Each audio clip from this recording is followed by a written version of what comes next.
7:30 עכשיו באולפן גולן קהלו עם המבזק.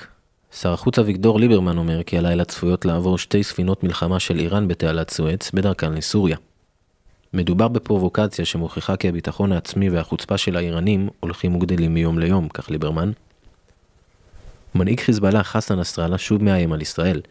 אני רוצה לומר לאהוד ברק, גבי אשכנזי ולבני גנץ, אם תיקפה מלחמה על לבנון, הנהגת ההתנגדות תבקש מאנשיה להשתלט על הגליל. עוד הוסיף, על המפקדים הציונים והגנרלים לשמור על ראשם כלשונו. במשרד החוץ הירדני אומרים כי דברי שר המשפטים הירדני חוסיין מג'לי, ולפיהם ישראל היא מדינת אויב, אינם מייצגים את עמדתה הרשמית של הממשלה באמן. בית המשפט לענייני משפחה בירושלים פסק 95,000 שקלים פיצויים לאישה שבעלה הודיע לה כי בכוונתו להתגרש ממנה בהודעת SMS ששלח לאמה. ומזג האוויר עלה ייתכן גשם קל, מחר יעשה מעונן חלקית ותחול עלייה הנרגתית במידות החום. עד כאן המבזק מחדר החדשות.